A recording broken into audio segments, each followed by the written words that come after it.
welcome back to the 1875 Lady in Waiting channel. If this is your first visit, we're glad to have you. If you've come back, we're really happy you did. So, as you can see, there's the front of our house. According to the records, she was part of lot 17 and 18 of the original plat. Well, she's supposed to be an Italianate, and as you can tell by looking at this, she doesn't much resemble an Italianate. Unfortunately, she's just been mutilated over the years, but that's okay. This is where we're at today.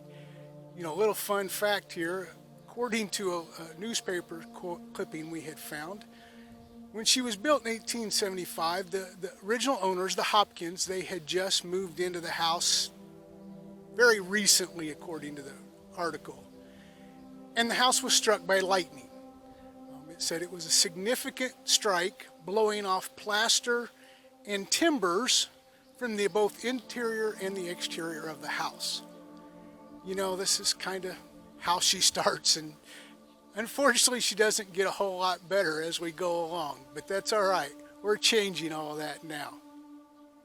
So what we thought we would do right now is we just give a tour of the exterior of the house and the interior of the house and everything, and just kind of help get everybody caught up to speed on where we are as we start going forward.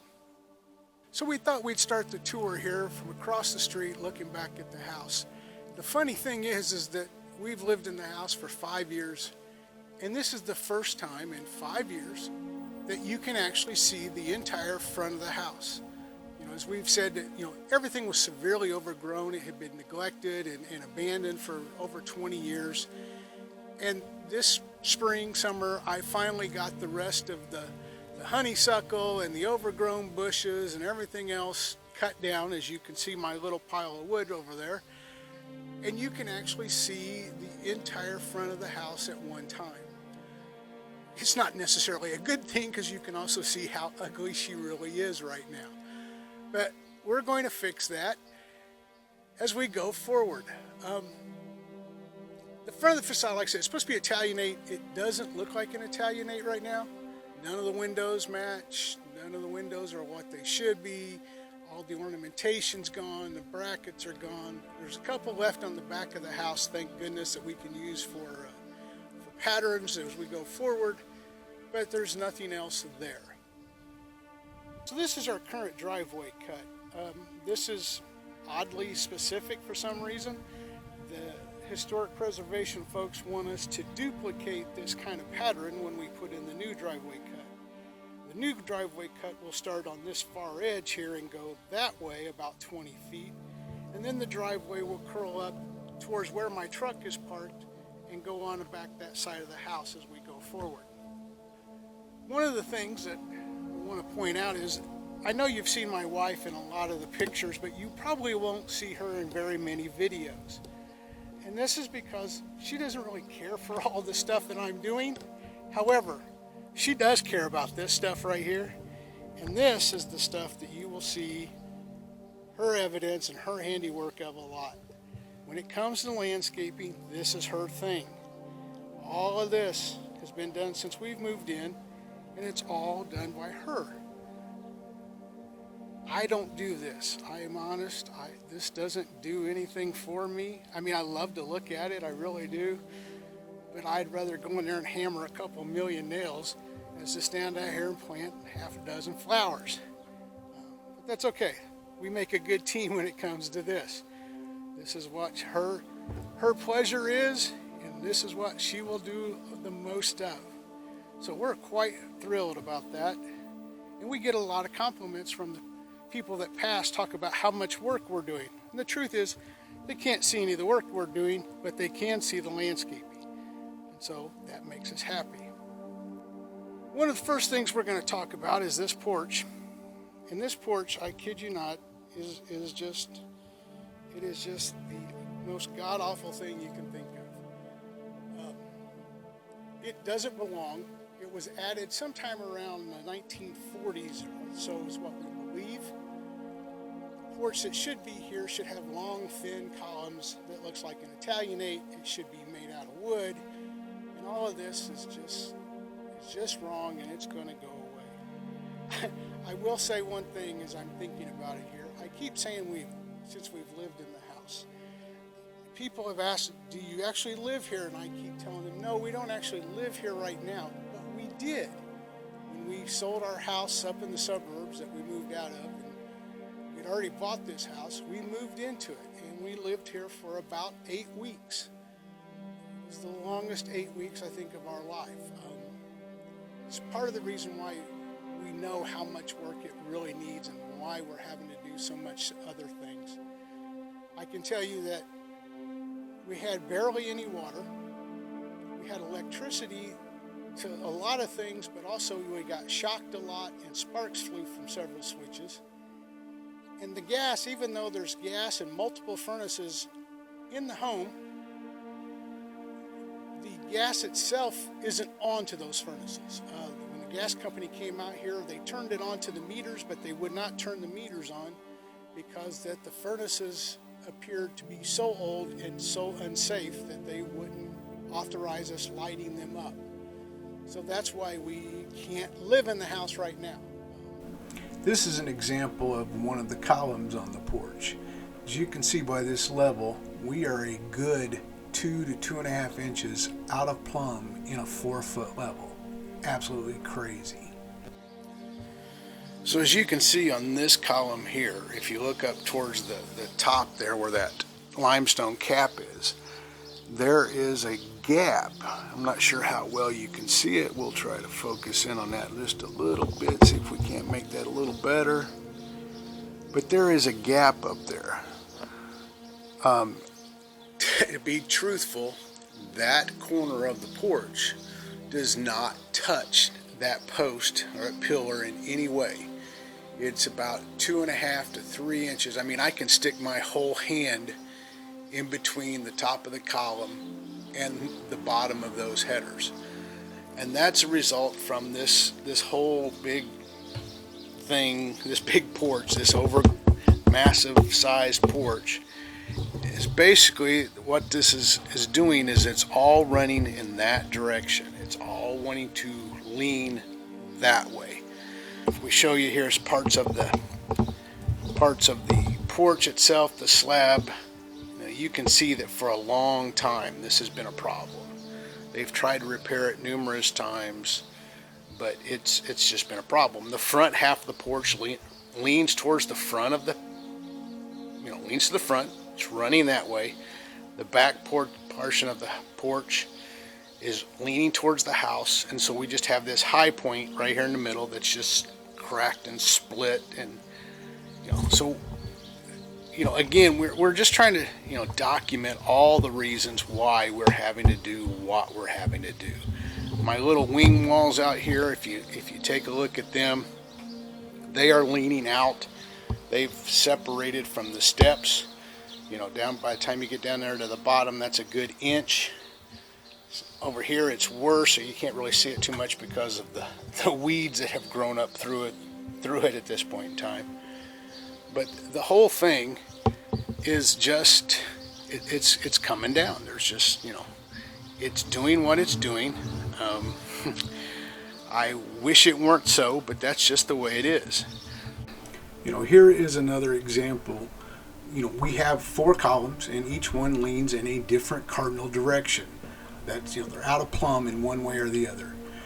And the result is it's not only with the crack on the porch, but also in these bricks. It's pulling the bricks apart. I mean, you can see where someone tried to repair them at some point in time. It was a really poor repair, but still, someone tried. But the result is that these gaps are getting wider every day. They've gotten immensely wider from when we first acquired it. So the theory is it's better to take it down than have it fall down. So on the side of the house here, you can see that this is the original bay. That's where we believe that the house ended, is right there at that bay. The good news is that those windows that we have there in the bay, we believe that all of those are original. That's the way they should look, with the pediments above them, the brackets, the rope detailing, everything about that we believe is original, including the roof line. However, as easily seen, if you span back just a little bit, you can see the addition that was put on at some point in time, and you can see where they just ran the, it's just a totally different, roof architecture, everything. It's a gabled roof instead of a hip roof, and they tried to imitate the upstairs windows, but we get to the window there downstairs, and it's not even an imitation. It's just a poor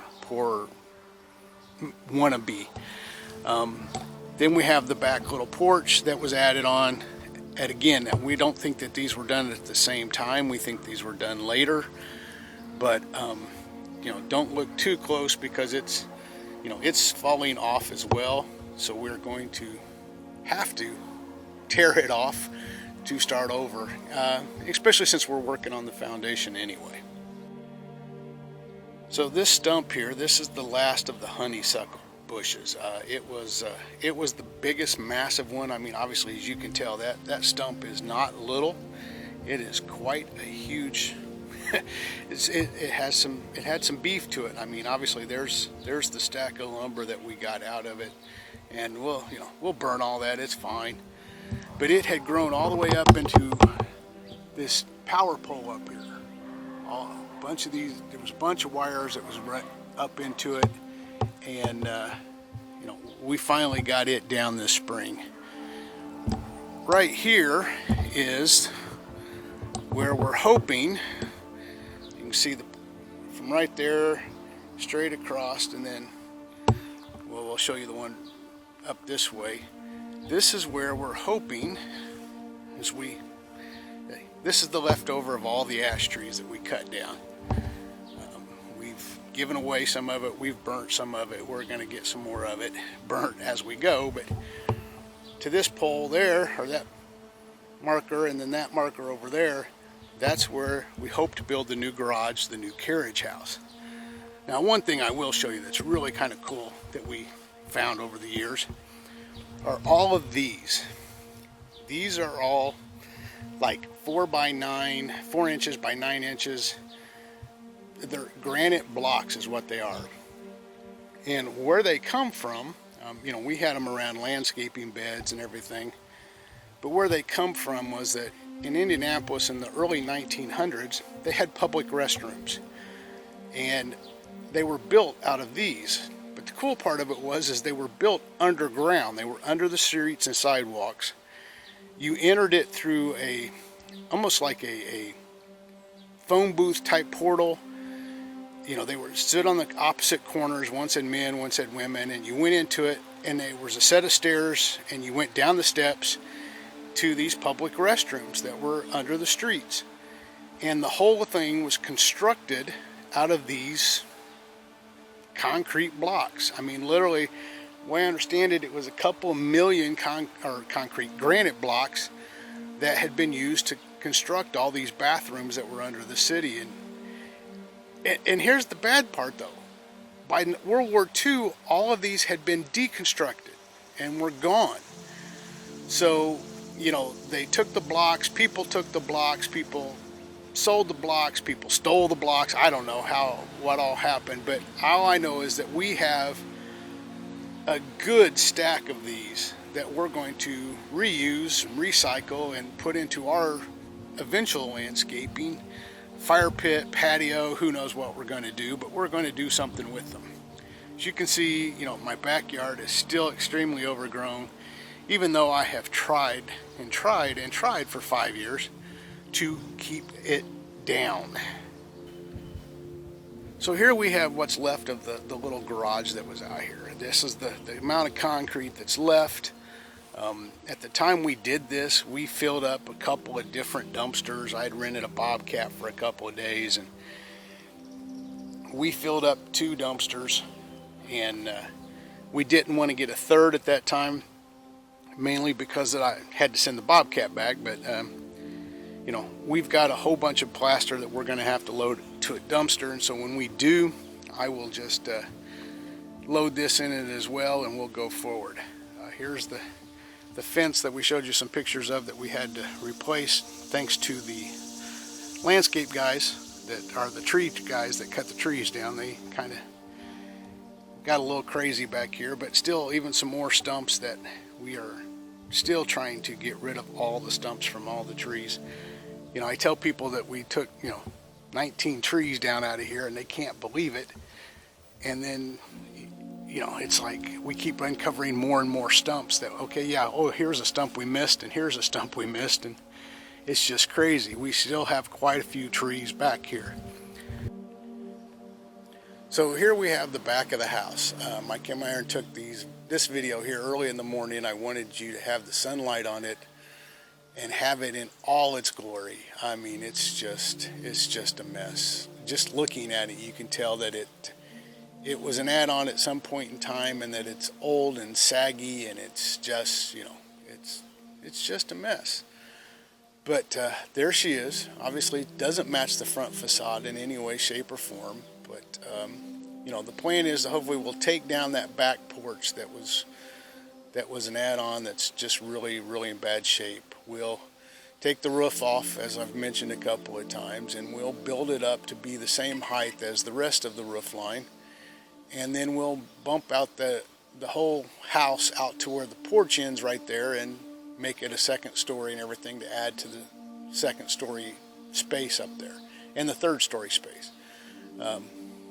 We'll eventually, we want to build then we'll have a porch between the new garage and the house that'll be covered, and that'll be a wonderful space to be out here with the family and enjoying the evenings and whatnot, because obviously this is early morning, this is sunlight from the east, and so when it comes in the afternoon and the western sun is beating down on the front of the house, it'll be great to be back here in the back and enjoying the shade and the breeze that we get through here.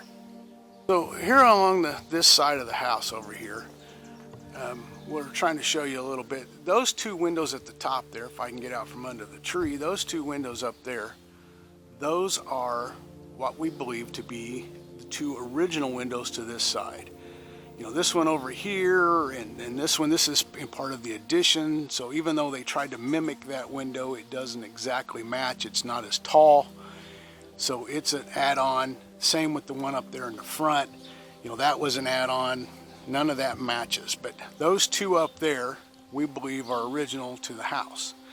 When we get inside and we look at the planking, that'll be even more understandable why we believe those two are original. This one here we don't believe is original just because it doesn't match anything else. In fact, its trim matches the one from over here, but this vertical piece of trim and this vertical piece of trim, we believe that denotes where the original house was, because that everything else was an add-on to the house from that spot. But to give you an example of how things have changed over the years, that there and that there, those are the original coal chutes or coke chutes. My dad said that they actually burnt coke back when he was a kid because he shoveled coke into the furnace. But those two, those lids lift up. I've got them screwed down so that nobody can get into them anymore. But there's two of them because once again we made it a double at some point in time. So there's a little pathway into the chute from the opposite side of the house to get over here to get your coal. We go just a little over, about a foot or so, to here, and this is your fill pipe and your vent for when they converted to oil. There are still oil tanks in both sides of the basement. In fact, I have 3 oil tanks, 2 for one side and 1 for the other, that we still have to get out of here. And if we go just a little bit further, there's the gas meter, because now the furnaces that are down there, even though they don't work, have gas fed to them. So we are an equal opportunity offender to the environment. We have coal, we have oil, we have gas. What we would love to be able to do is go to solar, but being in a historic district, we're still trying to figure out if they're going to allow us to ever put any solar panels on the house. It's become kind of a touchy subject. Some people want them, some people don't want them. Some people say that they are, just will ruin the aesthetic of the neighborhood. But, my personal belief and opinion is that someday we are going to all have solar panels on our house, just because that we can't continue the way we are. But that's a different story for a different day. So we're going to talk a little bit more about the fireplaces when we get inside. But from the outside here, I just wanted to show you kind of the progression of thought process. The gas fireplaces in the house, at some point in time, somebody punched a hole through the wall and put this exhaust pipe going up the building. Well, there's also a gas line right there beside it, and it went up to the second floor, where they then punched in another hole to put some sort of gas-fed heater of some sort on the second floor as well, and then tried to exhaust it through the same hole, and then on up to the house, up to the top, to just exhaust the gas out of it. I'm just kind of wondering how in the world people didn't just die of carbon monoxide poisoning in that bedroom. But I don't know. It's just, again, when somebody did something, they did it in the most bizarre scenario that you can imagine to try to make it work. There you have it. That is the tour of the exterior of the house as she sits today. We thank you for coming by. We invite you to come back next time, and we will do an interior tour and get you caught up. Thanks.